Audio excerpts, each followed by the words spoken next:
What's up, fight fans? This is Kurt DeVille with Counterpunch Boxing News, and I want to talk to you guys today about Al Haymon. Who Al Haymon is and what does he mean to the sport of boxing? Well, a lot of things people don't know about Al Haymon, and a lot of things people do, okay?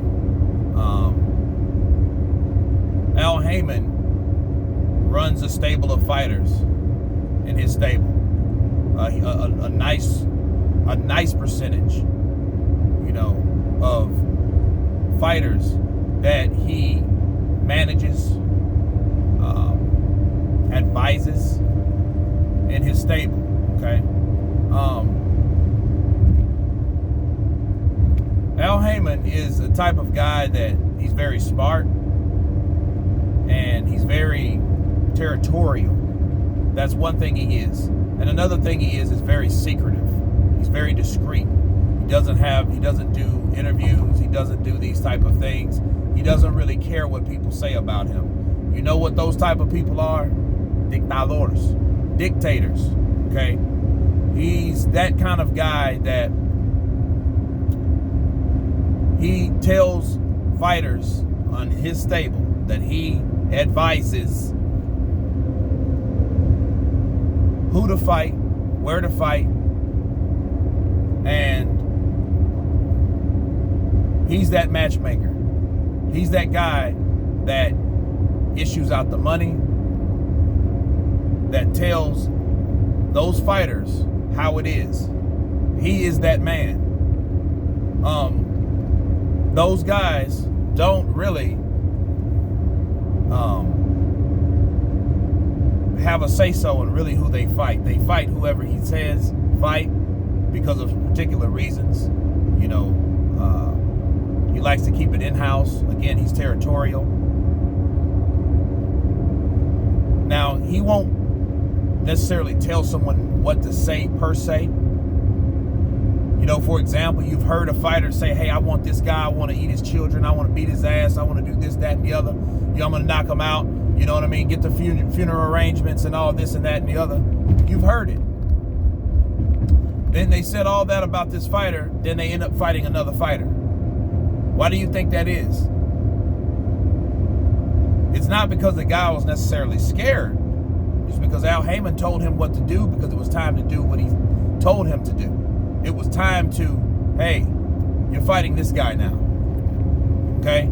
You're fighting this guy, and that's it. And regardless of all the shit that fighter has said and talked about or desired to fight, the only thing that he can do at the end of the day is, okay. Right? That because Al Haymon's spoken. He's that advisor title because that gives him that title to be the promoter and manager. Okay? And really that's against the rules. But if you're an advisor with a different title, you're able to do whatever the hell you want to do. And he's doing it. Okay? That's Al Haymon. So now these fighters, they get paid, but you'll never see the fights that you want to see when you want to see them. Because there's no money in seeing a 50-50 fight. There's no way of controlling the outcome of a fight if it's 50-50 people. If the most difficult a fight is, the less likely that fight's going to happen fucking with Al Haymon. Because Al Haymon is that man. He's that man that he doesn't like chances. Okay? And if it is a chance, it has to be so much freaking money on the table to the fact that, okay, let's do it. Right? But it had to be, he has to have an edge. He's a smart guy. Again, he's very clever. He's a businessman. But I believe he is not a fight fan at all. I think he got into this business, to benefit himself, to become this Suge Knight of the boxing. That's basically what he reminds me of. He's just not a big ass burly motherfucker like Suge Knight, but he will do things. He will tell you to do certain things. And all these fighters are protected. All these fighters that he tells what to do, they do. Anyone from Errol Spence, Gervonta Tank Davis, DeontayWilder. These guys do what he tells them to do. Because if you ever hear these guys like Errol Spence, Deontay Wilder, they tell you what Al Haymon told them, not what they want, not what they desire, is what Al Haymon told them that's going to happen. And that's what's going to happen. Just like that. They're not worried about what they want. They're like, what did Errol Spence say in the interview when he was face-to-face with Terrence Crawford? He said, I fight Porter, then Thurman, then, he didn't mention me, huh? Said Terrence Crawford. No, he didn't. See, that tells you right there that he is not in control of his own career. He is doing what someone tells him to do. In these fights, like I told you, none of these fights will be 50-50 fights because they're too risky, okay? Especially coming from someone outside, an outsider. An outside fighter can be a threat, and Al Haymon ain't having that shit, people. He is not going to have his fighter that is fighting a guy somewhere else in a whole nother stable and with another promotional company that's just as good as he is.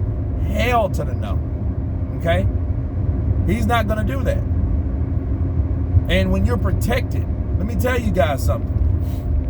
When you're a protected fighter like Errol Spence, Gervonta Tank Davis, DeontayWilder, you're protected. That's the perks. You're protected. You will have funny things, strange things that happen in your fights.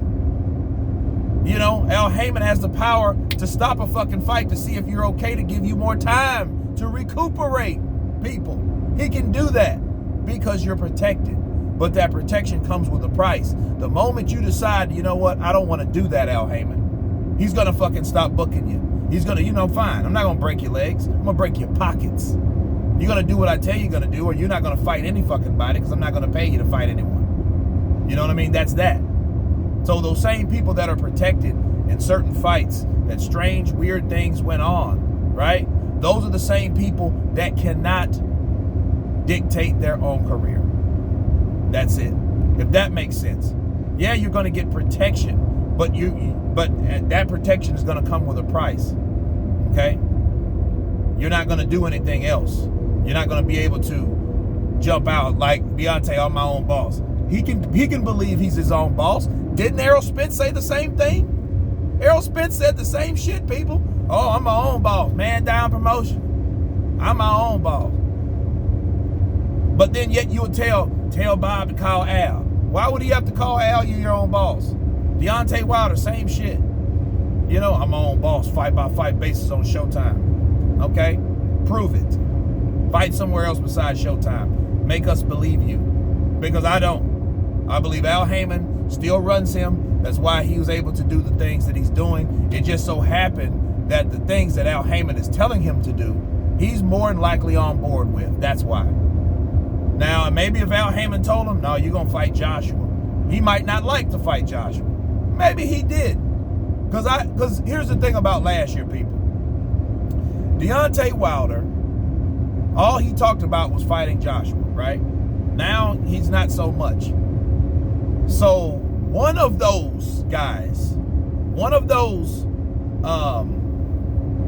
voices was not Deontay Wilder. One or the other, the guy that really wanted to fight him, those words, did they truly belong to Deontay Wilder? Did he really want to fight Joshua, or he really didn't want to fight Joshua? I think he did, though. I think he just couldn't because Al Haymon told him or ruled against it. And that's how it is.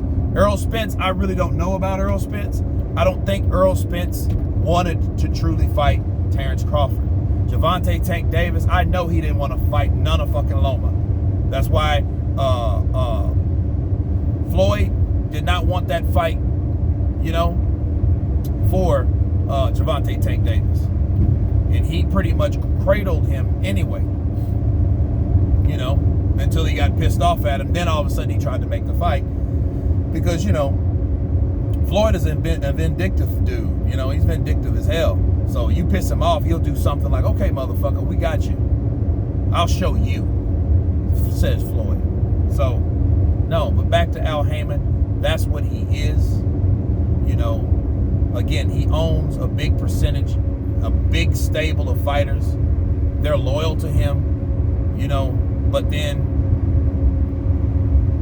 he has to have some type of power or have to be paying them a huge, massive amounts of money. Probably is paying them under the table. We don't know. For them, to everybody to not have a problem with, everyone to get along with them. You know, you look at Eddie Hearn, you get Bob Arum, you look at Lou DiBella, you look at all these guys, they do have people that fall out with them eventually, okay? But you don't really hear that too much on the Al Haymon side, except for one fighter, Gary Russell Jr., you know? And Gary Russell Jr., because he is doing what he's doing, watch and see. He's that guy that says, Al, what the fuck's up? Why can't I get a fight? He's going to be the last person that gets a fight because of that. Guaranteed it. You see what I'm saying? Because he's not doing what he was told to do or advised to do. But that's the power of Al Haymon. He has the PBC, Showtime, Fox. You know, they're generating money from that. That's where he's getting his money to pay his fighters. But that is Al Haymon. Al Haymon is the boss of bosses when it comes to the PBC. But anyway, you guys tell me what you think about this video. Al Haymon, who is he really? Is he just an advisor or is he all the above? Of course, please subscribe, guys. And you guys been counterpunching. Peace.